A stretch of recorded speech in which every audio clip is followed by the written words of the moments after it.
नमस्कार दोस्तों, स्वागत है आपका मेरे चैनल कॉमिक्स लाइफ में। शुरू करते हैं मनोज कॉमिक्स की एक और मज़ेदार कॉमिक्स, हम न्याय करेंगे। तो ये है हमारी दूसरी कहानी, सबसे बड़ा झूठा। चित्रांकन बेदी, कहानी बिमल चटर्जी। किसी नगर में चतुर्भुज नाम का एक राजा राज करता था। उसे कहानी सुनने का बड़ा शौक था। नित्य प्रतिदिन लोग उसके दरबार में आकर उसे नई नई सच्ची कहानियां सुनाते और इनाम पाते थे। शाबाश, हम तुम्हारी कहानियां सुनकर अत्यंत प्रसन्न हुए, यह लो अपना इनाम।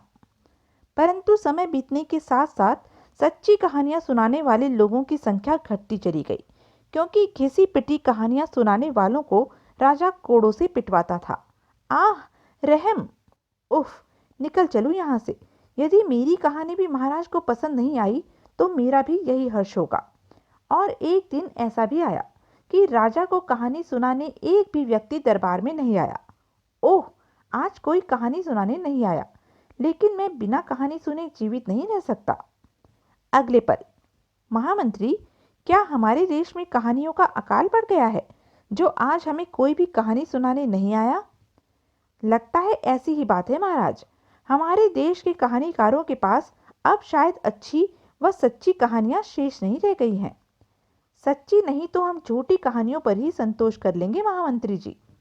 सुनिए, आप पूरे नगर में ढिंढोरा पिटवा दीजिए कि जो आदमी हमें 3 झूठी कहानियां सुनाएगा उससे हम अपनी लड़की की शादी कर देंगे तथा अपना आधा राज्य भी उसे दे देंगे। लेकिन साथ ही यह शर्त भी होगी कि यदि किसी की एक भी कहानी सच निकली तो उसे फांसी पर चढ़ा दिया जाएगा और उसकी जमीन जायदाद जब्त कर ली जाएगी। जाइए, यह ढिंडोरा तुरंत पिटवा दीजिए। जो आज्ञा महाराज। और उसी दिन पूरे नगर में मुनादी करवा दी गई। सुनो भाइयों सुनो, जो कोई भी महाराज को 3 झूठी कहानियां सुनाएगा उससे महाराज अपनी लड़की की शादी करने के साथ साथ उसे अपना आधा राज्य भी देंगे। लेकिन अगर किसी की एक भी कहानी सच निकली तो उसे फांसी पर चढ़ा दिया जाएगा। मुनादी सुनकर लोग राजा के दरबार में आने लगे। सुनिए महाराज, किसी समय एक घाटी में आग का समुद्र बहता था और उसमें से पानी के राक्षस निकलते थे। राजा उनकी कहानी बड़ी ध्यान से सुनता। शाबाश, तुम्हारी पहली कहानी सभी दरबारियों समेत हमें भी झूठी किंतु अच्छी लगी। अब दूसरी कहानी सुनाओ। तो सुनिए महाराज, किसी समय हमारे देश में खून की एक नदी बहती थी जिसमें स्वर्ग की अप्सराएं नित्य नहाने आती थी। लेकिन कोई एक कहानी झूठी सुनाता तो दूसरी सच हो जाती, और कोई 2 कहानी झूठी कहता तो उसकी तीसरी कहानी को दरबारी सच कह देते। यह कहानी सच्ची है, इसे मौत की सजा दो। हाय, मारा गया। सैनिकों, शर्त के अनुसार इसे ले जाकर फांसी पर चढ़ा दो और इसकी सारी जमीन जायदाद जब्त कर लो। जो आज्ञा महाराज। चलो, रहम कीजिए महाराज, रहम कीजिए। इस तरह प्रतिदिन लोग आते और तीनों कहानियां झूठी न कह पाने के कारण फांसी के फंदे तक पहुंच जाते। कुछ माह में सैकड़ों लोग फांसी पर चढ़ गए, लेकिन कोई भी 3 झूठी कहानियां न सुना सका। एक दिन, क्षमा करें महाराज, आज एक भी कहानीकार नहीं आया। लगता है सभी आपकी शर्त से डर गए हैं। महामंत्री जी, आप अच्छी तरह से जानते हैं कि कहानी सुने बगैर हम जिंदा नहीं रह सकते। अगर ऐसी बात थी तो आपने पहले से ही कहानियां सुनाने वालों की व्यवस्था क्यों नहीं की? यदि कल तक आपने किसी कहानी सुनाने वाले का प्रबंध नहीं किया तो हम आपको भी फांसी पर लटकवा देंगे। जी महाराज। मरता क्या न करता। महामंत्री उसी समय किसी कहानी सुनाने वाले की तलाश में निकल पड़ा। काफी तलाश करने के बावजूद भी जब महामंत्री को कोई कहानी सुनाने वाला व्यक्ति नहीं मिला तो आह, भला कहाँ मिलेगा मुझे ऐसा व्यक्ति जो इतने लोगों को फांसी दिए जाने के बाद भी कहानी सुनाने का साहस कर सके। लगता है अब मेरी मौत निश्चित है। अरे, वह भला आदमी रो क्यों रहा है? मालूम करना चाहिए। भले मानस, आप कौन हैं और इस तरह बालकों के समान क्यों रो रहे हैं? मैं इस देश का महामंत्री रामदास हूँ। फिर महामंत्री ने उसे अपनी सारी व्यथा सुना दी और बोला, यदि कल तक मैंने किसी कहानी सुनाने वाले का प्रबंध नहीं किया तो महाराज मुझे ही फांसी पर लटका देंगे। बस इतनी सी बात से आप इतनी परेशान हैं? निश्चिंत होकर घर जाइए। कल सुबह महाराज को 3 झूठी कहानियां मैं सुनाऊंगा। तुम्हारा बहुत बहुत धन्यवाद भाई, तुमने मेरे सिर से एक बड़ा बोझ उतार दिया है। अगले दिन जब दरबार लगा तो वह ग्वाला कहानी सुनाने के लिए राजा के सामने उपस्थित हुआ। उसे देखकर राजा बोला, ए नौजवान, क्या तुम्हें हमारी शर्तें मालूम है? हाँ अन्नदाता, यदि मेरी कहानी सच्ची निकली तो आप मुझे फांसी पर लटका देंगे, और झूठी हुई तो आप मुझे आधा राज्य देने के साथ साथ मेरा विवाह राजकुमारी से कर देंगे। बिल्कुल ठीक कहा। अब तुम अपनी कहानी सुना सकते हो। तो सुनिए महाराज, मैं एक गरीब घर का लड़का हूँ। मेरे पिता मुझे बहुत मानते थे। उनके हर काम में मैं ही उनका साथ दिया करता था, यहाँ तक कि मैं उनकी बारात में भी गया था। अफसोस कि वह आज इस दुनिया में नहीं रहे। बस महाराज, मेरी पहली कहानी समाप्त हुई। ग्वाले की कहानी सुनकर ही, अरे मूर्ख, यह तुमने कैसी कहानी सुनाई? भला कहीं तुम अपने बाप की शादी में भी जा सकते हो? तब आपको मानना पड़ेगा कि मेरी यह कहानी सर्वथा झूठी है। ग्वाले की बात सुन राजा चौंक उठा। तुम वास्तव में बहुत चालाक हो लड़के। हम तुम्हारी पहली कहानी को झूठी मानते हैं। अब तुम दूसरी कहानी सुनाओ। दूसरी कहानी सुनाने के लिए मैं एक दिन की मोहलत चाहता हूँ अन्नदाता। दूसरी कहानी मैं आपको कल सुबह सुनाऊंगा। राजा ने उसकी बात मान ली और ग्वाला खुशी खुशी अपने घर लौट गया। दूसरे दिन दरबार में पहुंचकर ग्वाले ने कहानी सुनानी शुरू की। महाराज, एक बार की बात है, मैं खेत में हल जोत रहा था। उस समय बरसात का मौसम था। नित्य की भांति मेरी माँ खेत पर ही मेरी खाने के लिए 2 आम और 2 रोटियां लेकर आई। मैंने रोटियां खाने के बाद आम खाए और उनकी गुठलियों को बैलों की पीठ पर रख दिया। उसी समय मूसलाधार पानी बरसने लगा और देखते ही देखते उन गुठलियों से बरगद के 2 पेड़ निकल आए। मैं उन्हीं पेड़ों की छाया में खेत में हल जोतने लगा और जरा सा भी नहीं भीगा। बस महाराज, मेरी दूसरी कहानी समाप्त हुई।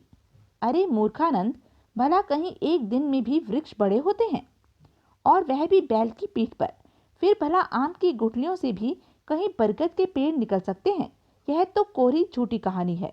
हाँ हाँ, यह तो बिल्कुल झूठी कहानी है। तभी महामंत्री अपने मन की प्रसन्नता को छुपाता हुआ बोला, महाराज, ग्वाले ने दूसरी कहानी भी ठीक ही सुनाई है, क्योंकि आपकी शर्त के मुताबिक इसे झूठी कहानी ही सुनानी थी, और आप सब इस कहानी के झूठेपन को स्वीकार कर चुके हैं।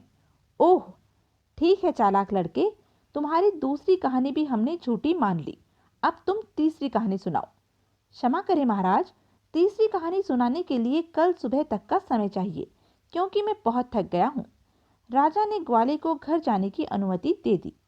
जब ग्वाला दरबार से चला गया तो राजा सोच में पड़ गया।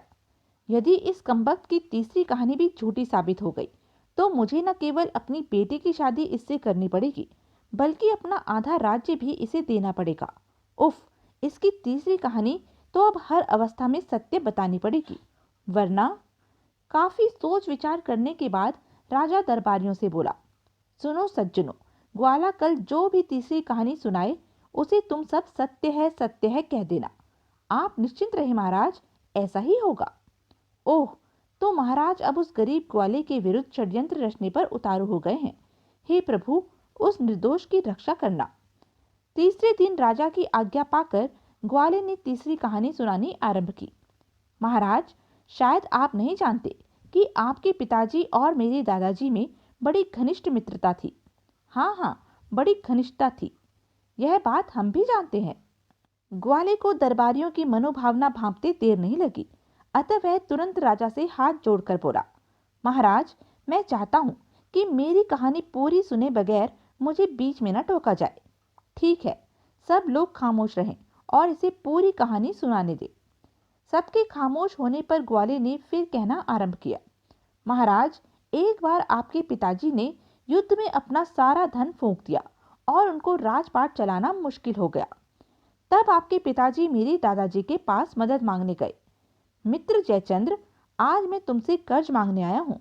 मुझे राजपाट चलाने के लिए बहुत से धन की जरूरत आ पड़ी है। हाँ हाँ मित्र, जितना धन चाहिए ले लो। बुरे समय में मित्र ही अपने मित्र के काम नहीं आएगा तो फिर कौन आएगा? आओ, मेरे साथ आओ। तब मेरे दादा आपके पिता को अपने विशाल खजाने में ले गए और आपके पिता को सोने के सिक्कों से भरे 10 तालाब उधार दिए। सोने के सिक्कों से भरे ये 10 तालाब तुम सैनिकों से उठवा लो मित्र, यदि और ज़रूरत पड़े तो निसंकोच मांग लेना। धन्यवाद मित्र, तुम्हारा यह उपकार मैं कभी नहीं भूलूंगा।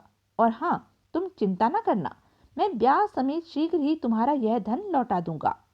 लेकिन महाराज, कई साल बीतने पर भी आपके पिता ने मेरे दादाजी से लिया धन नहीं लौटाया।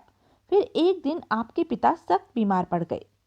मित्र जयचंद्र, मुझे दुख है कि मैं तुम्हारा कर्ज अपने जीते जी नहीं लौटा सका, परंतु मैंने अपने बेटे को सब कुछ बता दिया है। वह तुम्हारा सारा कर्ज चुका देगा, और अगर वह भी तुम्हारा कर्ज चुकाने में सफल न हो सका तो तुम उसका सिर मांग लेना।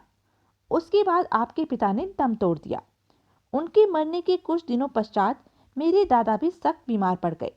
तब उन्होंने मेरे पिता को बुलवा कर कहा, मेरा अंतिम समय आ गया है बेटा, और मैं कुछ ही क्षणों का मेहमान हूँ। मेरी बात ध्यान से सुनो। राजा वीरभुज का बेटा चतुर्भुज, जो अब इस देश का राजा है, मुझसे लिया गया वह कर्ज तुम्हें चुकाएगा जो मैंने उसके पिता को दिया था। उसका ब्याज लगाकर जो धन तुम्हें उससे लेना है, वह धन इस पूरे देश को बेचकर मिलने वाले धन जितना ही है। यदि वह तुम्हें कर्ज वापस लौटाने से मना करे तो तुम उससे उसका सिर मांग लेना। ये लो कागजात। इसमें स्वर्गवासी राजा वीरभुज के साथ साथ चतुर्भुज के भी हस्ताक्षर हैं। इन कागजात को दिखाने पर राजा चतुर्भुज कभी कर्ज से नहीं मुकरेगा। और महाराज, उसके बाद मेरे दादाजी और उनके बाद मेरे पिताजी भी चल बसे। लेकिन मरने से पहले मेरे पिता ने मुझे यह सारी बात बता दी और कागजात भी दे गए थे। परंतु क्योंकि मुझे यह बात बाद में याद नहीं रही, इसलिए मैं अपना वह धन आपसे मांगने नहीं आया। लेकिन आज, कहते कहते ग्वाला अचानक खामोश हो गया। ग्वाले के अचानक खामोश होते ही सभी दरबारी, जो कि ग्वाले की कहानी को इस बार हर अवस्था में सच्ची साबित करने की कोशिश पर तुले थे, एक स्वर में चीख उठे, यह सच है, यह कहानी सच्ची है। लेकिन दरबारियों की बात सुनकर राजा बुरी तरह से घबरा गया। नहीं, यह सब झूठ है। मेरे पिता ने इसके दादा से कभी कोई धन नहीं लिया था। ए चालाक लड़के, बता, तेरे दादा का दिया गया वह कागज कहाँ है जिस पर मेरे और मेरे पिताजी के हस्ताक्षर हैं? यह रहा महाराज। ओह, यह सच नहीं हो सकता। लाओ, मुझे दिखाओ यह कागज।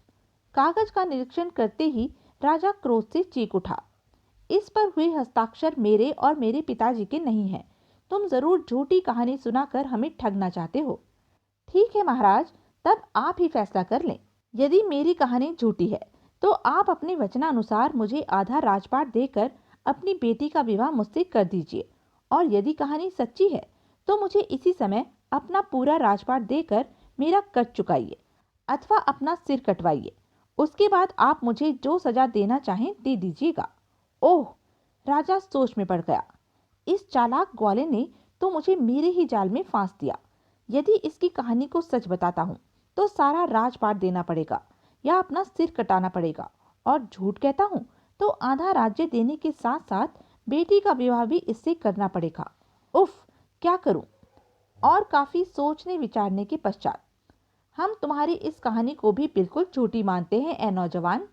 अतः वचनानुसार तुम्हें आधा राजपाट देने के साथ साथ हम अपनी बेटी का विवाह भी तुमसे करने की घोषणा करते हैं। महाराज की जय हो। वाह! राजा ने आधा राजपाट ग्वाले को सौंप दिया और एक दिन बड़ी धूमधाम के साथ अपनी बेटी का विवाह भी उसके साथ कर दिया। ग्वाला अपनी प्रजा और पत्नी के साथ आनंद पूर्वक रहने लगा, जबकि राजा ने उसी दिन से कहानी सुनने की आदत हमेशा के लिए छोड़ दी थी। तो यह थी मनोज कॉमिक्स की एक मज़ेदार कॉमिक्स। ऐसी ही मज़ेदार कॉमिक्स के लिए बने रहें मेरे साथ, और हाँ, मेरे चैनल को लाइक, शेयर और सब्सक्राइब करना ना भूलें। धन्यवाद।